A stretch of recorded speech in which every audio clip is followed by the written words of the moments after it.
আমার নবীর একজন সাহাবী ছিল, যেই সাহাবীর নাম হচ্ছে হযরত কাতাদা রাদিয়াল্লাহু তাআলা আনহু। সুবহানাল্লাহ।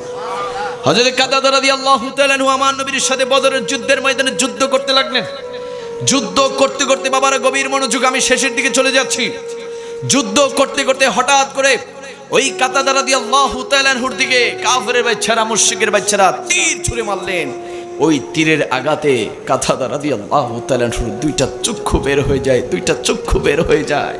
ওই দুইটা চক্ষু নিয়ে আমার নবীর কাছে কি বললেন, ইয়া রাসূলুল্লাহ, ইয়া হাবিবাল্লাহ, আমি আল্লাহর জন্য, আপনি নবীর জন্য যুদ্ধ করতে করতে কাফেরের বাচ্চারা তীরের আঘাত দিয়ে আমি কাতাদার দুইটা চক্ষু বের করে দিয়েছি। ইয়া রাসূলুল্লাহ, আপনার কাছে ফরিয়াদ, আপনি নবী, আমার দুইটা চোখ ভালো করে দেন। জোরে বলে সুবহানাল্লাহ।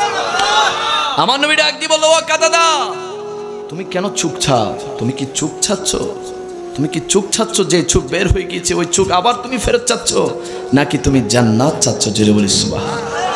কাতাদা রাদিয়াল্লাহু তাআলা বলেন, ইয়া রাসূলুল্লাহ, আমার জান্নাত লাগবে না, আমার জান্নাত চাই না, আমি জান্নাতে যেতে চাই না, আমি চোখ চাই। আমার নবী বলতে লাগলো, ও কাতাদা, কেন তুমি চোখ চাও? কাতাদা রাদিয়াল্লাহু তাআলা বলতে লাগলেন, ইয়া রাসূলুল্লাহ, আমি চোখ এই জন্যই চাই, আমি আমার দুই চোখ দিয়ে জান্নাতের মালিক আপনি নবী রাহমাতুল লিল আলামিনকে দেখতে চাই। জোরে বলি সুবহানাল্লাহ। হায় হায় হায়, আমি চোখ চাই না, আমি জান্নাতের মালিক রাহমাতুল লিল আলামিনকে আমি দুই চোখ দিয়ে দেখতে চাই। জোরে বলি।